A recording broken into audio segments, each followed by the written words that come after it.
Quantos aqui sabem que a gente está fazendo uma minissérie de mensagens sobre a vida de Sansão? Eu falei que era minissérie porque a última de Moisés foi cumprida. E dessa vez eu queria fazer uma mais simples. Aí eu dei um salto em um pedaço da história, mas vocês vão entender hoje como isso faz parte do contexto, né? Então a gente vai dar continuidade hoje na série chamada Destinados à Grandeza. E o tema de hoje é Confrontando Fraquezas. Na ministração da semana passada, a gente falou sobre o nascimento de Sansão. E como o anjo tinha aparecido para os pais e dito para ele que ele seria o início do processo de libertação do povo filisteu que oprimia o povo de Israel. E a gente vai dar um salto grande na vida de Sansão, diretamente para o momento onde ele cai. Onde Dalila engana ele e ele cai. E a gente vai comentar um pouquinho sobre o que aconteceu nesse meio do caminho. Mas eu queria que vocês abrissem o texto de vocês no livro de Juízes, capítulo 16. Você conseguiu abrir?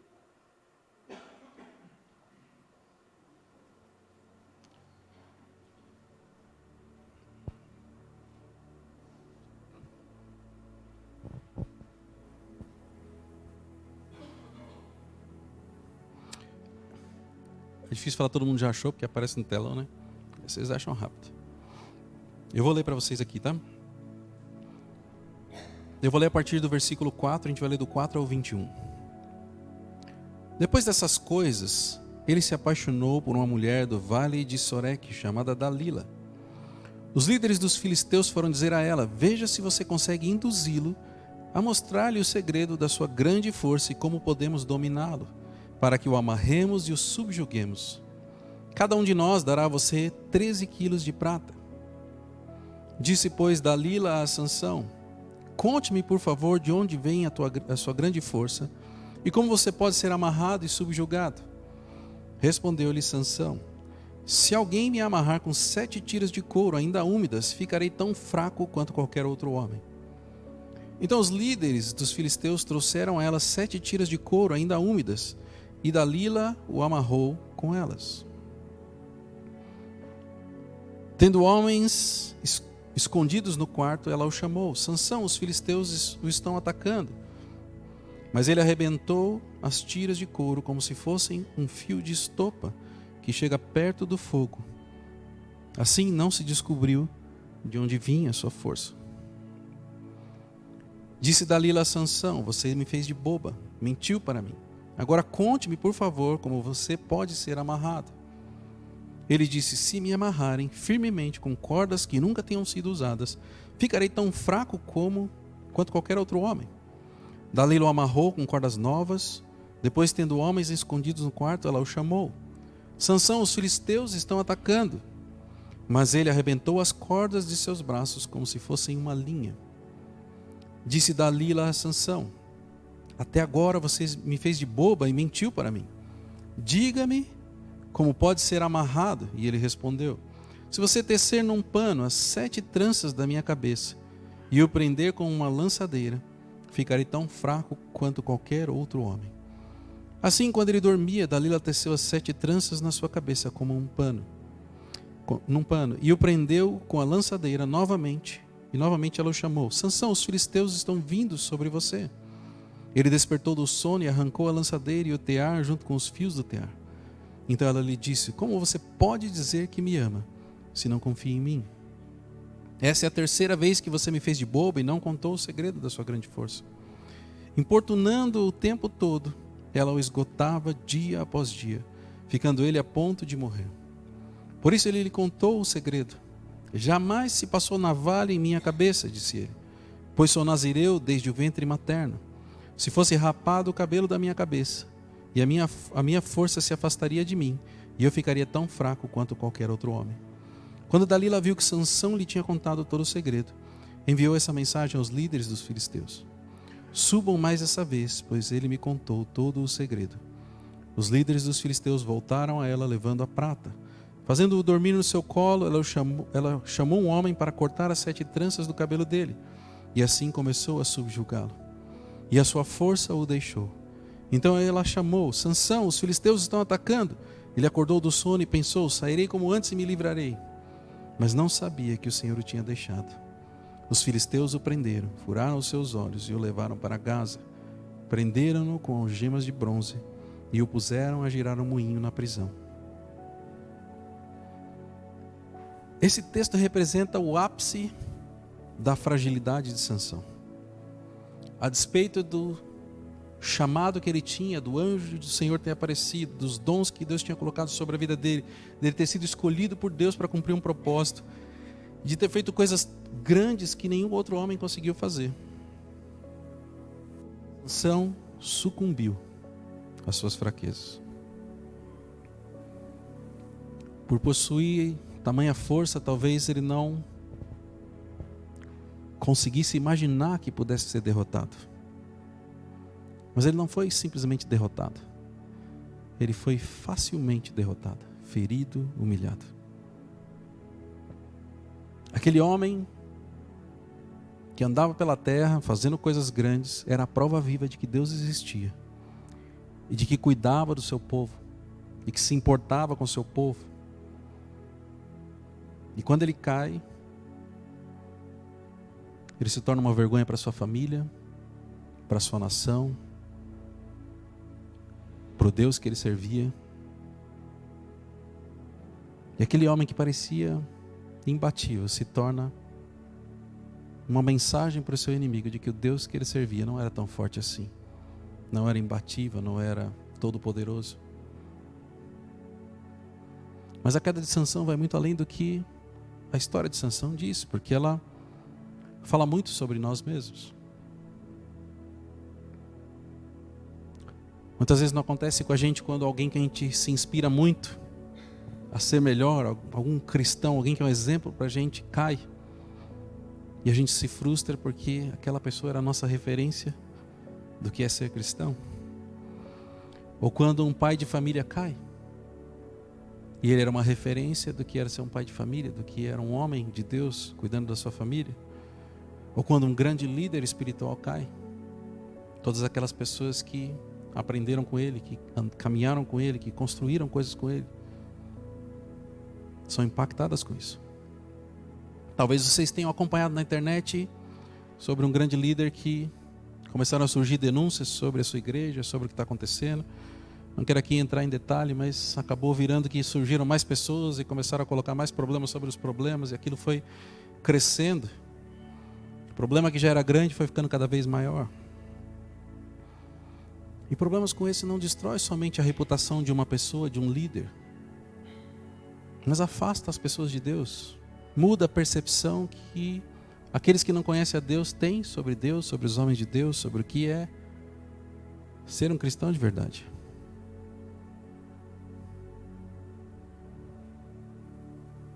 Mas uma das coisas que muitas vezes a gente ignora, e a gente pode ver exatamente no começo desse texto, é que ele começa revelando uma estratégia do inimigo, uma estratégia dos filisteus contra Sansão. O versículo 5 diz: os líderes dos filisteus foram dizer a ela: veja se você consegue induzi-la a mostrar-lhe o segredo da sua grande força. Sansão não conseguia perceber, mas existia um inimigo que estava traçando planos contra ele. Ele havia sido chamado para libertar o povo daquele inimigo. Só que o inimigo também era astuto e sabia que não podia confrontá-lo, porque todas as vezes que ele confrontou, a força de Sansão era tão grande que ele era derrotado. Então ele foi usar o quê? Estratégia. Foi procurar onde existiam as fraquezas em Sansão, para que ele pudesse explorar essas fraquezas. Sansão então foi vítima de uma armadilha orquestrada, bem estruturada, onde seus inimigos exploraram aquilo que eram as suas maiores fraquezas para conseguir obter o controle sobre a vida dele. E é exatamente da mesma forma que Satanás atua na vida dos cristãos hoje em dia. Ele não pode vencer os cristãos. Ele não pode confrontá-los diretamente e derrotá-los. Mas ele pode preparar armadilhas para que eles mesmos Os cristãos mesmo caminhem para elas e caiam nessas armadilhas, para que ele possa subjugá-lo, dominá-lo, feri-lo, destruir a imagem de Deus que essas pessoas deveriam carregar.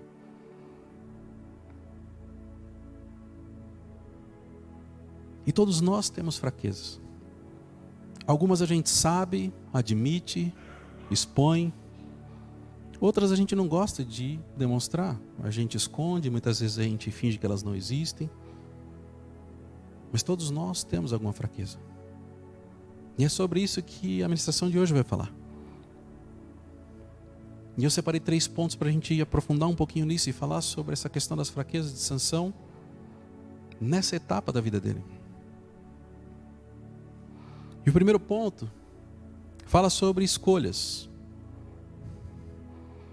A gente deu um salto gigante aqui nos capítulos da Bíblia. A gente leu a semana passada o 13, a gente passou para o 16. Mas os capítulos 14 e 15, eles relatam boa parte da vida de Sansão e as grandes coisas que ele fez que nenhum outro homem conseguiria fazer. Das vitórias que ele teve contra os filisteus, das vezes que o Espírito Santo usou a vida dele para ele fazer coisas grandes, dos exércitos que ele derrotou, do leão que ele derrotou.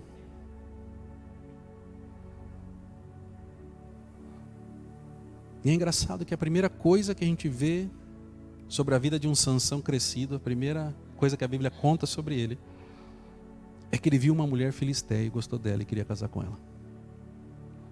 Aos olhos humanos, quando eu penso sobre isso, eu falo assim, como é que pode um cara que nasceu para confrontar os filisteus falar, agora eu quero casar com uma mulher filisteia? Não faz muito sentido isso para mim.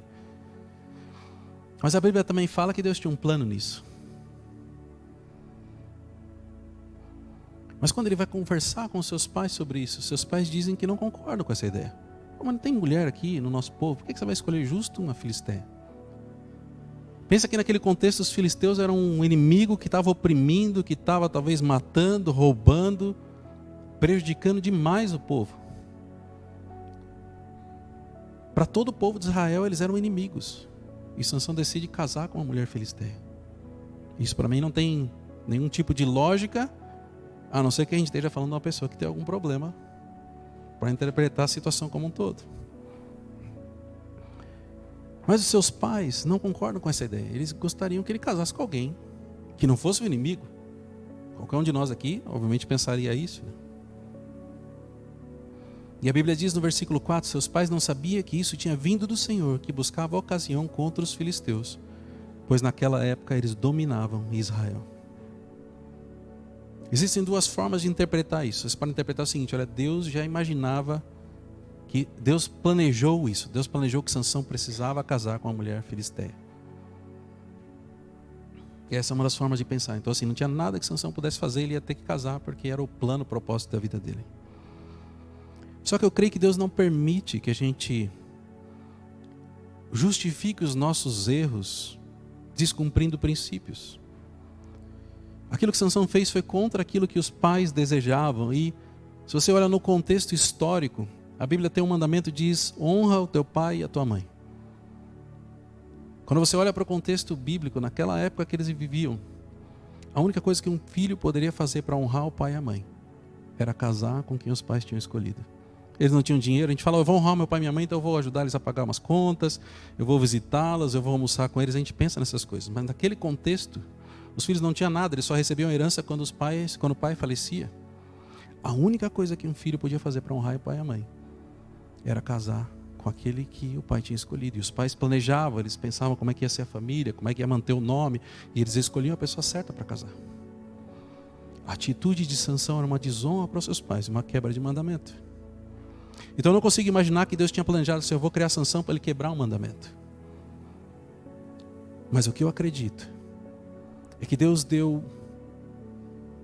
um chamado e um plano para Sansão, e ele tinha uma forma de fazer isso sem quebrar princípios e mandamentos. Mas por conta de um coração distorcido, por conta de um relacionamento destruído com o Senhor, talvez tenha sido a única forma que Deus encontrou para que ele cumprisse o seu propósito. É interessante que depois de convencer os seus pais, ele vai caminhando até a cidade onde está aquela moça que ele quer casar. E provavelmente os pais estão indo lá para acertar o casamento tudo, depois de ele ter convencido. E a Bíblia fala que surgiu um leão que que ia atacá-los. E Sansão derrota aquele leão de uma forma muito fácil, sem nenhum esforço, derrotou o leão, matou o leão. Só que por algum motivo ele volta e não conta para os pais, mantém em segredo que o leão ia matá-los, e ele derrotou o leão. A Bíblia não fala porque ele fez isso, mas me parece uma atitude estranha. Se o leão ia matar meus pais, eu fui lá e salvei, por que eu não posso compartilhar isso? Ele não conta para ninguém. E ele segue em caminho, em direção à casa daquela mulher. Então eles vão e acertam o casamento. Naquela época, quando se acertava um casamento, normalmente o noivo voltava para sua casa para preparar tudo aquilo que ele precisava para receber a noiva. E depois de um ano, mais ou menos, ele voltava para buscar a moça. Havia cerimônia de casamento, no final da cerimônia de casamento ele voltava com a noiva para sua casa. E a Bíblia fala que Sansão voltou depois para essa cerimônia de casamento. E é interessante que essa tradição judaica sobre o casamento, ela é um dos argumentos mais fortes da teoria do arrebatamento pré-tribulacionista. Porque nesse conceito judaico, o noivo volta para sua casa para preparar um lugar para ele morar com a sua noiva. Lembra quando Jesus disse: na casa do meu pai tem muitas moradas, eu vou preparar para vocês um lugar para vocês virem morar comigo? E aí, nesse contexto judaico, quando o noivo estava voltando para buscar a sua amada para o casamento, para as bodas, ela não permite que ele entre até a cidade, chegue até a casa dela, ela vai ao encontro dele para se encontrar com ele no meio do caminho, ou próximo daquilo ali. E essa é uma alusão dessa cultura ao pré-tribulacionismo, onde Jesus viria nas nuvens e as pessoas seriam arrebatadas e se encontrariam com ele. Mas pulando a parte do pré- e pós-tribulacionismo, quando Sansão está voltando para se encontrar com a sua noiva para essa festa de casamento, ele se lembra que um dia ele tinha matado aquele leão. E aí ele entra lá no meio do mato onde tinha escondido o cadáver do leão, e ele encontra aquele leão com um enxame de abelhas e favo de mel. E aí ele, olha que delícia, tem um mel aqui docinho para experimentar. E ele pega aquele mel e come, e dá para os seus pais comerem, que não sabiam de nada. Nem sabia que ele tinha matado o leão, não sabia de onde tinha vindo o mel. Olha, peguei mel para vocês, e ele come daquele mel. Talvez pareça uma coisa inofensiva quando a gente olha para uma situação como essa. Mas o fato é que Sansão quebrou o voto que ele tinha feito com Deus. O voto de Nazireu, que aquele anjo tinha dito que Sansão não poderia quebrar. Ele tem várias características, e uma delas é que ele não poderia se aproximar de um cadáver, quanto mais tocar em um cadáver. Em Números capítulo 6 diz que ele não poderia se aproximar de um cadáver. Ele tem um voto de Nazireu, então ele não poderia ter o cabelo cortado, ele não poderia tomar bebida fermentada, e não poderia tocar em cadáver, nem se alguém da família desse morresse, ele poderia chegar perto do cadáver. Só que quando a gente vê Sansão fazendo isso de uma forma tão natural, quebrando esse voto de uma forma tão natural, talvez seja uma demonstração de que Sansão não tinha mais relacionamento ou temor a Deus nesse momento. Talvez ele estivesse distante, talvez ele já tivesse perdido, se afastado do Senhor. Mas o temor que ele poderia ter ao Senhor já não existia mais. E daqui para frente a história de Sansão vai se complicando cada vez mais. Vou tentar fazer um resumo aqui por conta do tempo, mas quando ele vai na festa de casamento, ele tem a ideia brilhante de fazer um enigma para os jovens que estavam lá, e faz uma aposta para quem saberia resolver aquele enigma. Aqueles jovens, para não perder a aposta, ameaçaram a família daquela moça que ele estava casando e falaram: se você não contar para a gente o segredo dele, para a gente ganhar essa aposta, a gente vai matar você e sua família. Ela fica com medo e ela convence ele a contar o segredo para ela. Ele conta e ela revela para aqueles jovens. Aí ele fica bravo porque eles enganaram a esposa dele, a noiva dele, e mata 30 homens dos filisteus. Pega as vestes dele para pagar a aposta que ele tinha perdido. E aí ele some, volta para a casa dele, para a vida dele, o que é, some. E a Bíblia conta que depois de um tempo ele volta para buscar a esposa dele. E quando ele chega lá, o pai dela já tinha dado a outro homem que já tinha casado com ela. Porque ele falou: poxa, você ficou tão bravo naquele dia que eu imaginei que você nem queria ela mais. Você não quer a irmã dela no lugar, e ele começa a tentar negociar com ele, mas ele fica mais bravo ainda. E aí é onde ele amarra os rabos das raposas, as 300 raposas, e solta no campo para elas incendiarem tudo. E isso desperta a ira dos filisteus, que vão procurar Sansão para prendê-lo, né? Eles querem prendê-lo. E quando o povo de Israel ali vê os filisteus entrando, eles ficam com medo do que eles poderiam fazer. E eles vão até Sansão e pedem para Sansão se entregar. Ele falou: se entrega para a gente amarra você, a gente entrega você para os filisteus e ninguém vai morrer, porque esses filisteus são terríveis, eles estão aqui subjugando a gente, maltratando a gente, e se você não se entregar, talvez vai acontecer uma coisa pior. E ele concorda com eles de se entregar, eles amarram ele e ele vai para ser entregue aos filisteus. Mas na hora que ele chega diante dos filisteus, o Espírito Santo se manifesta nele e ele pega uma queixada de jumento que ele encontrou no chão e mata 1000 homens do exército filisteu que tinha ido para prendê-lo. Sozinho, ele derrotou 1000 homens. E aí tem uma coisa engraçada, porque ele não tem mais relacionamento com Deus, ele não se importa com o que Deus pensa sobre a vida dele, sobre o voto que ele tinha feito. Ele simplesmente vai fazendo as coisas que ele tem que fazer, que ele acha que ele tem que fazer. Mas depois de derrotar esses 1000 homens, ele tem sede. E ele acha que ele vai morrer porque ele está com sede. E ele clama ao Senhor. Fala: Senhor, fiz todas essas coisas aqui para morrer. Eu não lembro exatamente a frase que ele fez, acho que eu coloquei o versículo ali. Mas Deus abre uma rocha que começa a verter água para que ele pudesse matar a sede dele. E ele se recupera daquilo. Eu não sei como vocês enxergam isso, mas eu imagino que talvez ele tivesse perdido, se afastado do Senhor. E ele passou por um momento onde talvez ele não sabia se ele sobreviveria de tanta sede que ele estava. E ele clama ao Senhor, e o Senhor traz para ele uma oportunidade de recomeço. Fala: Senhor, eu estou aqui para cuidar de você, eu estou aqui para ter um relacionamento com você. Mas ele sacia a sede dele e segue pelo seu caminho. Sansão fez tantas coisas nesses 2 capítulos que, se acontecesse nos dias de hoje, a gente ia falar que ele estava fazendo milagres, assim como muitas vezes as pessoas são usadas para realizar milagres no nosso tempo.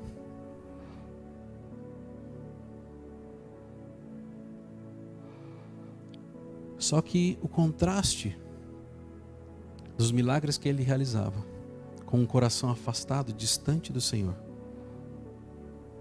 muitas vezes parece não fazer sentido para o pensamento humano. Mas muitas vezes as escolhas que nós fazemos nos afastam do Senhor. Não é o Senhor que se afasta da gente. Esses dias eu vi, uma pessoa comentou no canal do YouTube um trechinho que a gente posta das ministrações, que ele estava se sentindo afastado de Deus por conta dos erros que ele tinha cometido, por conta das coisas que ele tinha feito. Ele falava que Deus tinha se distanciado dele. Mas a verdade é que Deus não se distancia da gente. As nossas decisões, as nossas escolhas fazem com que nós deixamos de sentir a presença de Deus, deixamos de buscá-lo, deixamos de conversar com Ele, nós nos afastamos dele. E o que muitas vezes escurece, né, a visão das pessoas é que elas continuam manifestando os dons do Senhor. Muitas vezes elas continuam realizando milagres, muitas vezes elas continuam sendo usadas por Deus, ainda que as suas vidas estejam destruídas. E isso acontece por 2 motivos. Primeiro, que o Espírito Santo é quem distribui os dons a quem Ele quer. Então você não vai receber um dom que o Espírito Santo não decidiu te dar. E a segunda coisa é que os dons são irrevogáveis. Você vai ganhar um dom e você vai realizar milagres. Pensar uma coisa muito fora da curva aqui. Uma vez a gente recebeu numa outra igreja uma pessoa que tinha o dom de maravilhas. E aí ele fez uma oração e tudo que era prata virou ouro. As pessoas iam lá na frente levar uma pecinha que tinha sido transformada. E eu confesso para vocês que eu duvidei no primeiro momento, até ver a Fernanda subindo lá com a pecinha na mão. Ele tinha esse dom. E eu não sei como é que está a vida dele, se ele está fazendo coisa certa ou coisa errada. Mas uma vez que ele recebeu esse dom, ele pode fazer tudo errado pro resto da vida dele. Ele pode estar afastado do Senhor, ele pode estar caminhando para a perdição. O dom ainda vai se manifestar na vida dele porque ele recebeu e eles são irrevogáveis.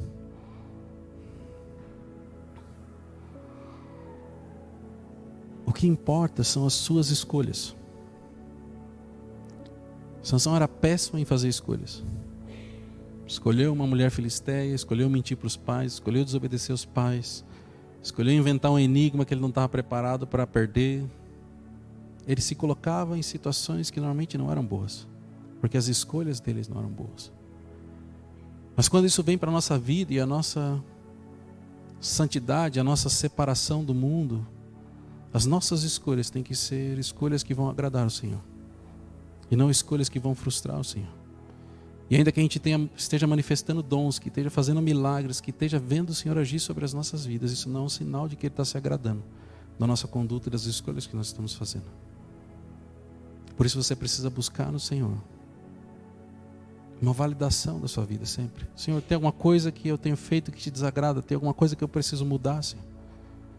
É só através desse relacionamento com Deus que você vai fazer as escolhas certas.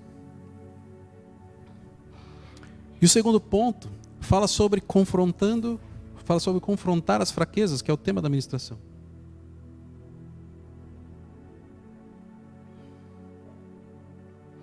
Eu falei no começo que cada um de nós tem fraquezas. Cada um de nós tem limitações. Algumas vocês sabem, algumas vocês concordam, algumas vocês nem imaginam. Mas nós temos fraquezas, nós somos falhos, imperfeitos. E uma das coisas que fica muito claro na vida de Sansão, eu até separei aqui o versículo de Provérbios 16, 18, que diz: o orgulho vem antes da destruição, o espírito altivo antes da queda. A arrogância precede a ruína. São várias traduções desse texto. Mas Sansão tinha um grande poder. Ninguém na época de Sansão tinha a força que ele tinha. Imagina, para um homem, testosterona, o mais forte de todo mundo. Quando você é pequeno, não tira os braços de ferro, não quer fazer. Um menininho não faz isso porque ele quer mostrar que ele é mais forte. O homem tem isso. Agora imagina Sansão sendo o mais forte que existia. Que sozinho ele venceu um exército de mil guerreiros preparados do inimigo. As chances são de um caráter ali não muito pronto para isso se corromper é muito grande. E normalmente quando uma pessoa ganha destaque, ganha relevância, ganha importância e o caráter dela não acompanhou esse crescimento, né? E hoje a internet faz muito isso com as pessoas, elas crescem muito rápido, ficam famosas muito rápido e elas não estão preparadas para isso, elas não foram prontas, seu caráter não está pronto para isso. Normalmente são onde elas se perdem, elas se desviam. Essa certamente foi uma das fraquezas de Sansão. Mas a fraqueza mais clara na vida de Sansão é em relação às mulheres. A primeira que ele confiou já contou o segredo da charada dele para os outros. E eu imagino que, me coloco no lugar de Sansão, a mulher enganou ele. Ele deve ter pensado assim: aprendi com o meu erro, nunca mais vou confiar em nenhuma mulher e contar o meu segredo para ela. Vocês conseguem imaginar que Sansão deve ter pensado isso? Essa daqui me enganou, nunca mais eu vou querer passar por isso. Porque isso daí gerou um baita no estresse, uma baita na confusão na vida dele, e ele deveria ter aprendido com isso. Só que a gente vê no versículo 6 que a gente leu: disse, pois, Dalila a Sansão: conte-me, por favor, de onde vem a sua força e como você pode ser amarrado e subjugado. Assim, só a frase que ela colocou já mostrava que ela tinha alguma intenção errada. Que ela queria saber como é que ele podia ser amarrado e subjugado. Se não bastasse a frase, se ela tivesse fazendo um teste, ela tinha reprovado 3 vezes. Foram 3 tentativas de descobrir onde ele não disse a verdade. E ela continuava insistindo porque ela queria saber. Se você estivesse no lugar de Sansão, você daria a 4ª chance para Dalila? Responde aí alguém rápido. Quem daria a 4ª chance para Dalila?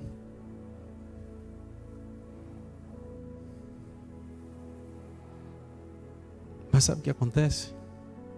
É que a gente continua dando chance para Dalila. Cada um de vocês tem dado chance para Dalila mais vezes do que vocês imaginam.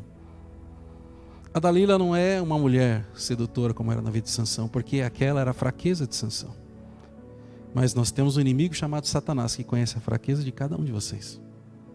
E a fraqueza de Sansão talvez não seja igual à sua. Cada um tem o seu ponto fraco.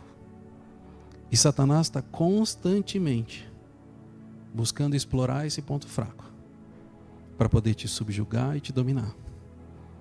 E muitas vezes você permite que que essa Dalila desses dias continue provocando as suas fraquezas. Talvez porque você se sinta como Sansão. Eu sou forte, ninguém consegue me derrotar. Eu já venci essa fraqueza e ela não vai me derrotar mais. E normalmente é isso que o texto diz que nos leva à ruína. Porque a gente começa a acreditar que a gente é tão forte contra aquilo. E Satanás fala assim, você é forte? Então vamos ver até onde você aguenta com isso. E ele usa estratégias e usa armadilhas para isso. Em Mateus 18, 8 e 9, Jesus diz, se a sua mão ou seu pé o fizerem tropeçar, corte-os e jogue-os fora. É melhor entrar na vida mutilado ou aleijado do que tendo as duas mãos, os dois pés e ser lançado no fogo eterno. E se seu olho o fizer tropeçar, arranque-o e jogue-o fora. É melhor entrar na vida com um olho só do que tendo dois olhos, ser lançado no fogo do inferno. Basicamente o que Jesus está falando assim, corta pela raiz qualquer oportunidade de Satanás te derrubar. Não importa se você acha que você é muito forte, corta pela raiz. É melhor você seguir a sua vida faltando alguma coisa, mas garantir que você não vai se perder, do que continuar achando que você é forte e podendo cair. Se você não cortar pela raiz, Satanás vai achar uma forma. Talvez ele vai ter que insistir 10, 20, 30, 50 vezes, anos, mas inevitavelmente ele vai conseguir te vencer, porque ele é mais esperto do que você. Porque ele é mais experiente do que você. E aquilo que ele faz com você na sua fraqueza, ele tem feito isso por milhares de anos, com muitas e muitas pessoas. Ele sabe que é colocar diante de você aquilo que você mais gosta e sabe que não pode. E talvez ele não consiga, eu não acredito que ele consegue ler os seus pensamentos, mas ele consegue ler o seu corpo inteiro e todas as reações que você tem. Ele sabe se você gosta, ele sabe se você não gosta, ele sabe se a estratégia dele está dando certo ou não. E ele não vai aparecer para você com um chifrinho, pintado de vermelho, com chifrinho, rabinho, garfinho. Se ele aparecer e falar, isso daí é Satanás, estou fora, não quero. Ele vai se mostrar como uma coisa boa. Vai aparecer uma bandeja para você bonitona, assim, com a coisa que você mais quer, brilhando. E você fala assim, poxa, está tão bonita essa bandeja. Se você não sair correndo nessa hora, são grandes as chances de que você vai sucumbir em algum momento a essa bandeja.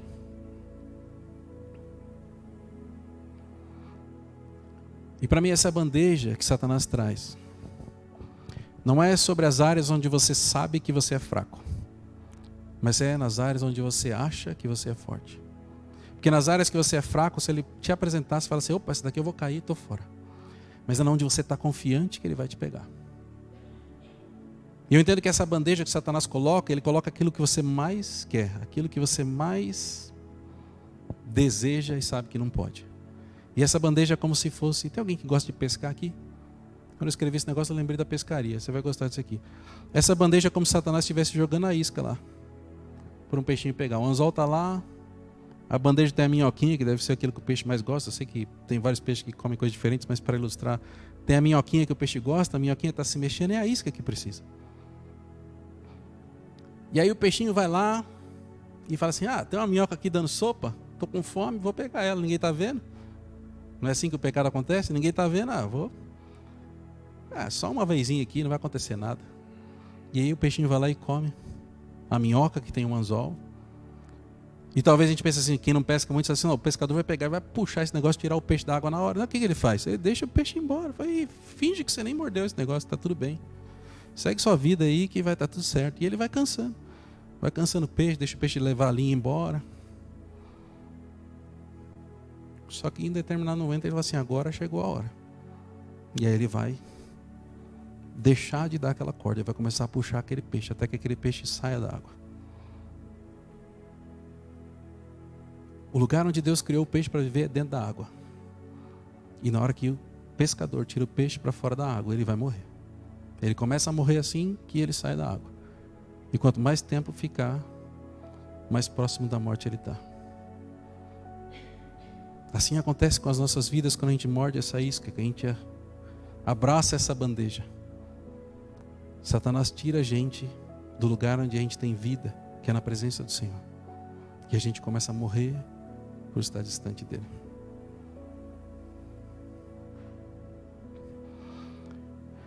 E o terceiro ponto fala sobre depositar a confiança. Onde você tem depositado a sua confiança? Muitas vezes a gente tem emoções, sentimentos, feridas, vulnerabilidades emocionais que nos traem, que fazem com que a gente se coloque em situações que a gente não deveria. No caso de Sansão, ele não deveria estar casado com Dalila, nem deveria estar lá na quarta oportunidade dela enganar ele, depois dela ter enganado 3. Pensa que a última traição de Dalila quando enganou ele foi a 5ª vez que ele foi enganado, porque a primeira já tinha enganado algo parecido. Parece que ele não aprendia.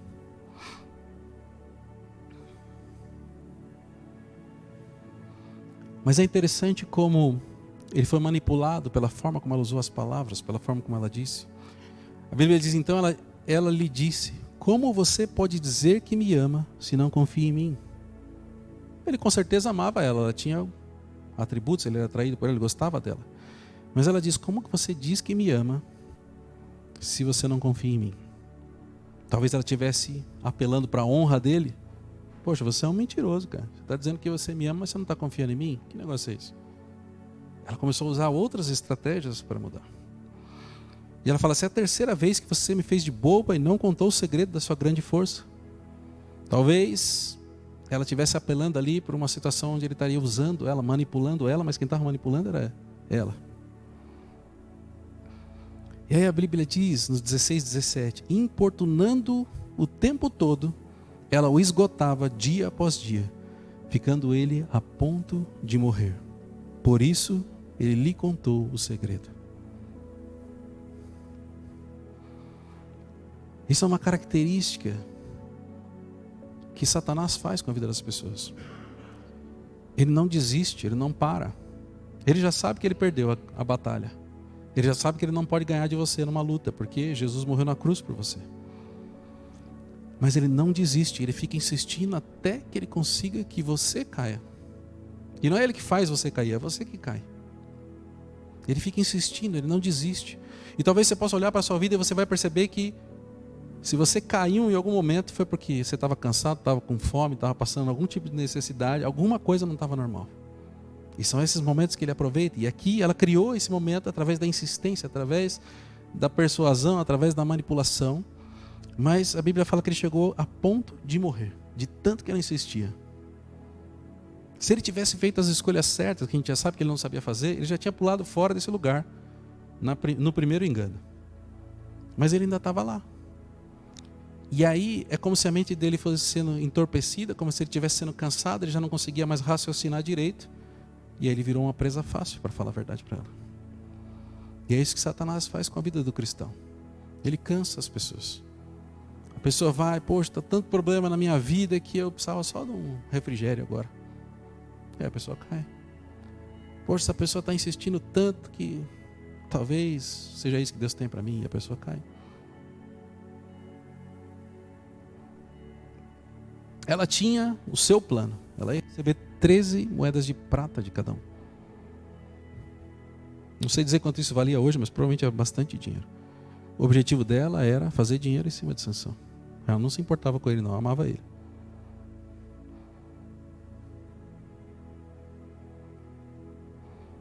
E ela foi minando todo tipo de resistência que ele poderia ter. Mas o que a gente vê é que Sansão só sucumbiu aos desejos dela e o plano que ela tinha quando cessou nele a capacidade de resistir. Sabe quando a Bíblia diz que o Espírito milita contra a carne? Que a gente tem que ser cheio do Espírito? Essa é a nossa capacidade de resistir. Se a gente estiver cansado de trabalhar, de correr, de conquistar, a gente não vai estar se enchendo do Espírito. E a gente não vai ter capacidade de resistir.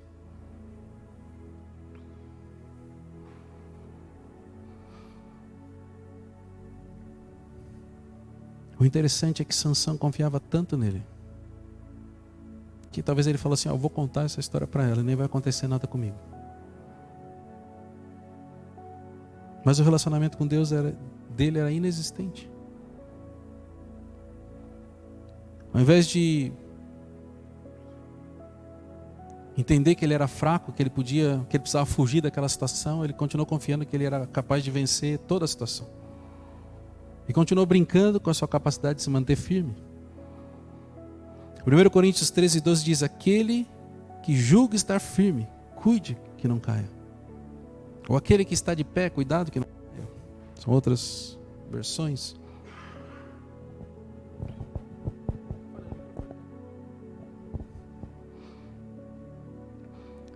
Na vida de Sansão, o caráter, as emoções, aquilo que ele sentia, os sentimentos que ele tinha não acompanhavam o desenvolvimento da força que ele tinha muita força física, mas a sua força de vontade, suas emoções não acompanhavam isso, não eram os dons que o Espírito Santo colocou sobre a vida dele. Mas ele não conseguia perceber as suas limitações e as suas fraquezas. Ele estava confiando que ele era o cara, mas ele só era o cara em uma específica função, numa área. É por isso que nós não podemos confiar na nossa capacidade, naquilo que nós podemos fazer, naquilo que nós entendemos, mas a gente tem que depositar nossa confiança no Senhor. Só Ele pode nos confrontar e nos dizer onde nós somos fracos, onde nós estamos errando, e nós temos que confiar nele, que Ele tem o plano da nossa vida inteira para frente. Ele sabe o que vai acontecer, Ele sabe o que é melhor para nós. E a gente precisa confiar nele. Quando eu olho para o final, para a queda de Sansão, eu lembro desse texto de Jeremias 5:5 que diz: assim diz o Senhor, maldito é o homem que confia nos homens, ou o homem que confia no homem, que faz da humanidade mortal a sua força, mas cujo coração se afasta do Senhor. Talvez vocês tenham ouvido falar que maldito é o homem que confia no homem, porque ele confia no ser humano e não em Deus. Não confia, maldito é o homem que confia no pastor, maldito é o homem que confia no pregador, no líder. Mas o contexto desse texto não fala sobre isso. Ele fala sobre confiar no homem interior, naquilo que nós olhamos sobre nós mesmos. Talvez a interpretação correta desse texto é: maldito é o homem que confia em si mesmo, que faz da humanidade mortal, faz daquilo que eu tenho como ser humano a minha força, mas cujo coração se afasta do Senhor. Ou seja, eu confio tanto em mim, na minha força, na minha capacidade, no meu dinheiro, que eu não preciso do Senhor. Não permita que o seu coração se afaste do Senhor. Não confie em você, mas confie no Senhor. E para a gente encerrar, queria lembrar vocês de que Sansão foi escolhido por Deus para cumprir um chamado grande e único. Ele foi especial na história do povo judeu e fez coisas que ninguém mais fez. Mas ele caiu, talvez por conta da sua arrogância, talvez por ter se distanciado do Senhor. Mas nós não temos condição ou capacidade de brincar com o pecado. E eu ensino isso para as pessoas. Eu falo que muitas vezes a gente é tão confiante numa área que a gente venceu na nossa vida. E só para fazer um parênteses aqui, normalmente Satanás vai tentar você na área que você tem a certeza de que você venceu. Sabe quando você não era convertido, você fazia tudo errado? Tinha um negócio lá que você gostava muito de fazer, que era errado. E agora você se converteu e fala: nunca mais fiz aquilo, e agora sou o cara, agora eu vou contar testemunho de como é que eu venci esse negócio. E tão forte e poderoso que eu sou contra esse pecado na minha vida. Normalmente são esses daí que Satanás vai tentar. Porque ele sabe que é aí onde você mais gosta. Ele sabe que é aí onde está a sua inclinação. E o exemplo que eu costumo dar para as pessoas, foi um exemplo que eu aprendi na minha própria vida. Quando você tem muita certeza de que você não vai cair num pecado específico, você fica confiante demais, a ponto de chegar perto do limite. E eu falo para as pessoas: imagina que você está numa rua, você está olhando para o chão e tem um desenho, uma linha vermelha que é a fronteira. Você sabe que se você cruzar para o lado de lá é pecado, então você tem que ficar do lado de cá. Tem uma linha ali, você não pode cruzar para o outro lado. O que acontece quando você é muito confiante é que você começa a caminhar em cima da linha. Pô, a linha está aqui, eu vou andar em cima dela, porque é só do lado de lá que é pecado. Aqui eu estou tranquilo e eu não tenho problema com isso. Eu posso chegar, quando a gente é confiante demais, a gente fala assim: eu posso chegar perto da linha que eu consigo me conter e não vou passar para o outro lado. Só que, da mesma forma como Satanás cansou, como Dalila cansou Sansão, Satanás cansa o cristão. E na hora que ele percebe, ele se distraiu porque ele estava cansado, ele nem viu a linha, e na hora que ele viu já está do outro lado, faz tempo. E ele fala, cadê a linha? Já ficou lá para trás, ele não tinha percebido. E o exemplo que eu dou para as pessoas é assim, a linha vermelha você não pode chegar perto. Dá choque, tipo é cerca elétrica. Você tem que ter uma outra linha amarela, bem longe daquela. Se você passar da linha amarela, aí você começa a se preocupar como se você tivesse cruzado a vermelha. E aí você nunca mais vai chegar perto daquela linha vermelha.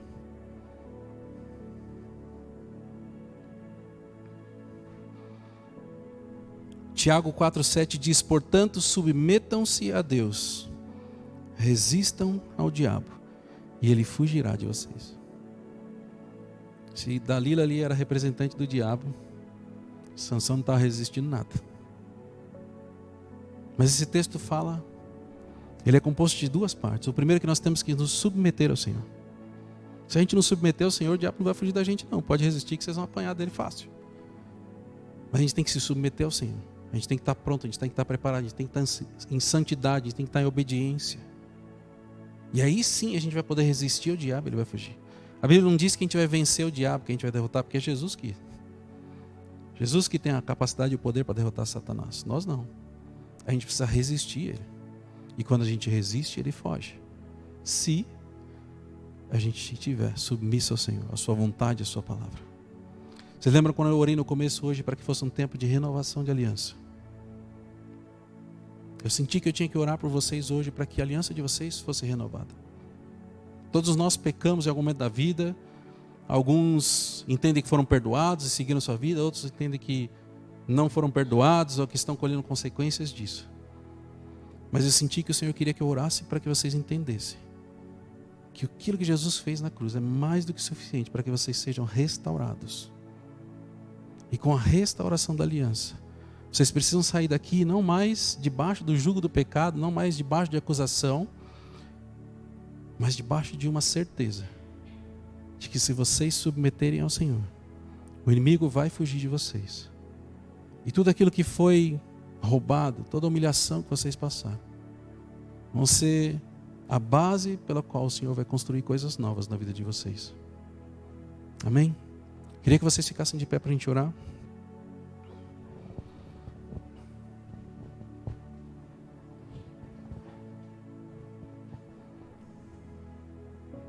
Senhor, eu coloco diante de Ti, Senhor, cada um dos Teus filhos e filhas que o Senhor trouxe aqui, Senhor, nessa manhã.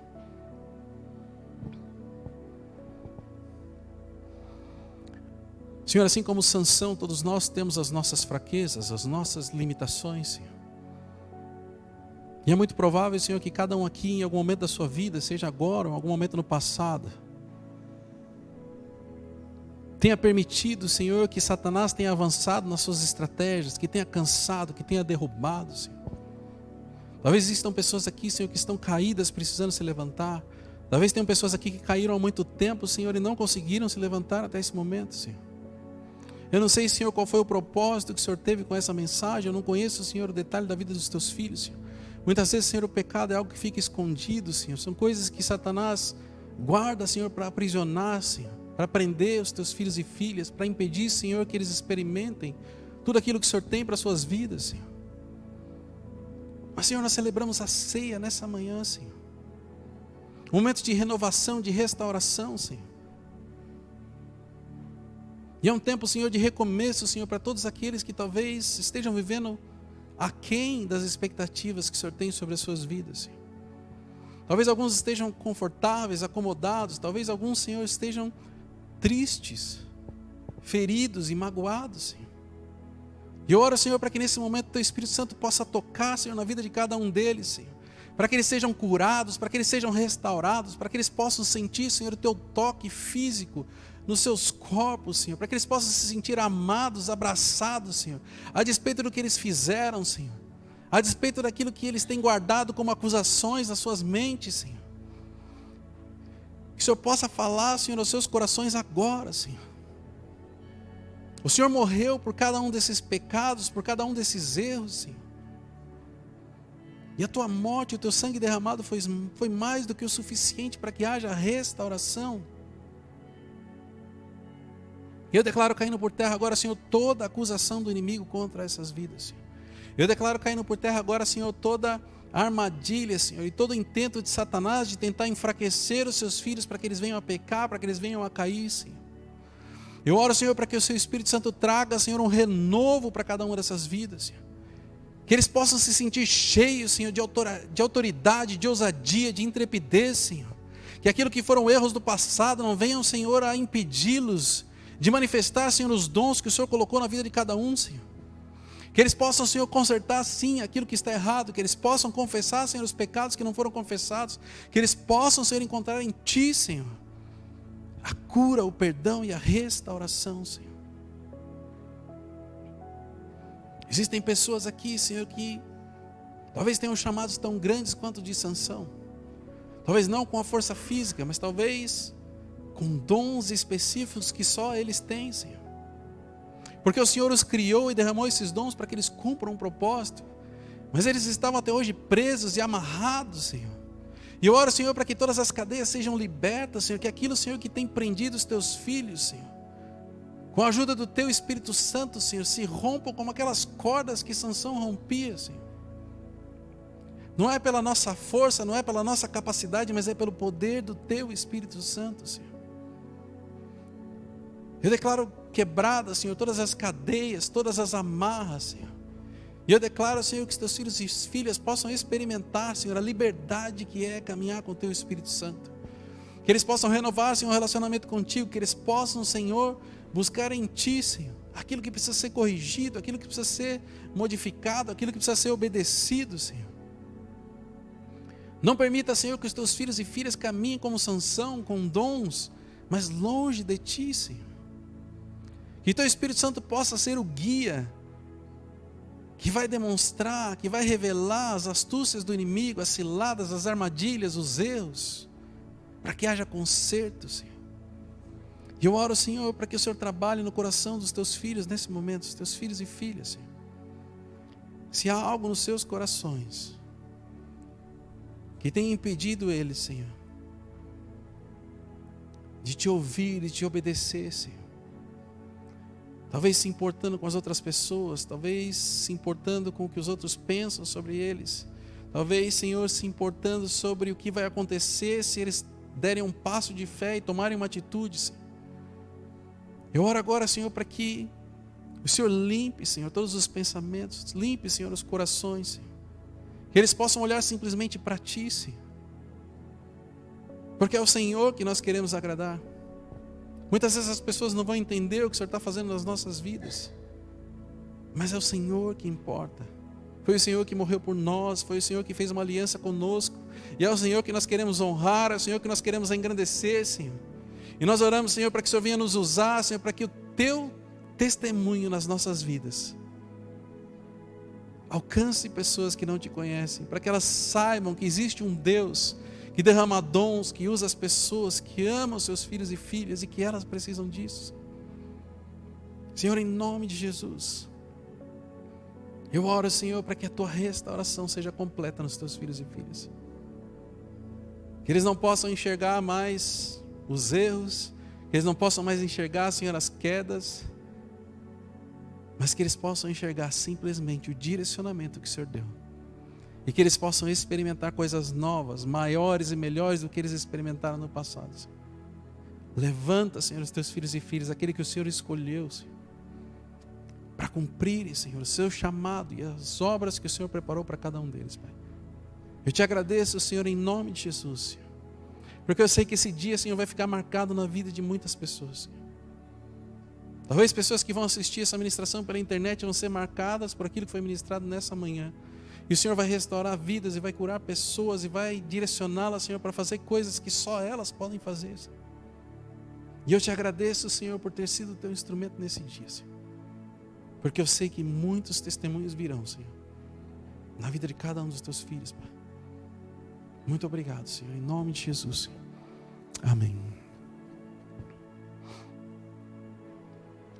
Eu estourei um pouquinho o tempo de hoje, então eu vou simplesmente orar para encerrar. E se você sentir no coração de entregar seu dízimo, sua oferta, você pode deixar aqui no gasofilácio. Se você estiver assistindo pela internet, você pode fazer através do Pix, oferta@limeira.com.br. A gente também tem o código de barra nos envelopinhos. Senhor, eu oro, Senhor, para que o Senhor leve os teus filhos e filhas em segurança para as suas casas. Que aquilo que o Senhor começou nessa manhã, Senhor, possa ser sentido, Senhor, nas tuas casas, no seu trabalho, nos estudos, onde quer que eles estejam ao longo da semana. Que eles possam experimentar, Senhor, muito mais do que eles têm vivido, muito mais do que eles têm experimentado, Senhor. Que eles possam, Senhor, te sentir, Senhor. Que o seu relacionamento com eles se torne cada vez melhor a partir desse dia, Senhor. Cada vez mais intimidade, cada vez mais facilidade em te ouvir, em te obedecer, Senhor. Leva-o, Senhor, não só para suas casas. Leva-o, Senhor, para os chamados e planos e propósitos que o Senhor tem para suas vidas. Como pessoas restauradas e curadas, como pessoas dependentes do Teu Santo Espírito para tomar as suas decisões, Senhor. E que eles possam experimentar cada vez mais do Teu sobrenatural sobre as suas vidas, Senhor. Em nome de Jesus, Senhor. Eu oro, Senhor, para cada oferta, Senhor, que vai ser derramada sobre esse ministério.